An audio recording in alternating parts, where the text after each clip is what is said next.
Hello বন্ধুরা, কেমন আছেন? আশা করি সকলেই ভালো আছেন। আপনাদের প্রিয় ধারাবাহিক নাটক সত্যের মিত্র নেই 29 নম্বর পর্বের ধামাকা নিয়ে আসলাম।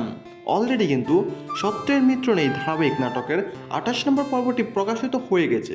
যারা এখনও সত্যের মিত্র নেই নাটকের 28 নম্বর পর্বটি দেখেন নাই, eagle drama series YouTube channel থেকে দেখে নিতে পারেন।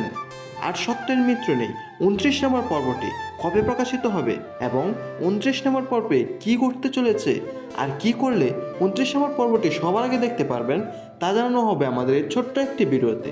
তাই ভিডিওটি স্কিপ না করে দেখতে থাকেন। হ্যালো গাইস, খুবই ধামাকা পর্ব নিয়ে এগিয়ে চলেছে সত্যের মিত্র নেই ধারাবাহিক নাটকটি। এই ধারাবাহিক নাটকটি দেখতে দেখতে 28টি পর্ব আপলোড হয়ে গেছে। এই 28টি পর্ব কে কে দেখেছেন কমেন্ট করে জানাতে পারেন। আর এই ধারাবাহিক নাটকের 28 নম্বর পর্বটি খুবই ধামাকা ছিল, তবে 29 নম্বর পর্বটি আরও ধামাকা ও ইমোশনাল হতে চলেছে।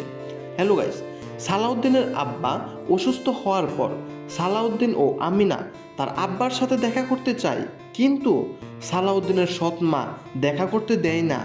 এদিকে আবার সালাউদ্দিনের সৎ মা সালাউদ্দিনের আব্বাকে বলছে যে অসুস্থ হয়ে যখন পড়েছে সম্পদ লিখে দিতে, আর এ কথাটা চাপিয়ে দিই সালাউদ্দিন ও আমিনার উপর, যাতে সালাউদ্দিন ও আমিনার উপর আরও রেগে যায় সালাউদ্দিনের আব্বা।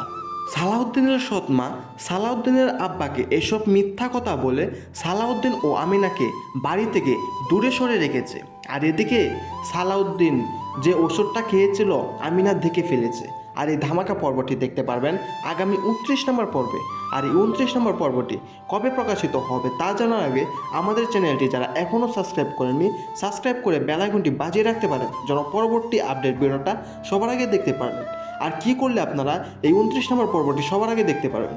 আর এই 29 নম্বর পর্বটি সবার আগে দেখতে হলে আপনাদের একটি গুরুত্বপূর্ণ টিপস অনুসরণ করতে হবে, আর সেটি হলো ইগল ড্রামা সিরিজ ইউটিউব চ্যানেলটি সাবস্ক্রাইব করে বেল আইকনটি বাজিয়ে রাখতে হবে যেন সত্যের মিত্র নেই 29 নম্বর পর্বটি আসার সাথে সাথে দেখতে পারেন। আর এই সত্যের মিত্র নেই 29 নম্বর পর্বটি প্রকাশিত হতে চলেছে আগামী 16ই এপ্রিল দুপুর 12টায় ইগল ড্রামা সিরিজ ইউটিউব চ্যানেলে। ধন্যবাদ সকলকে।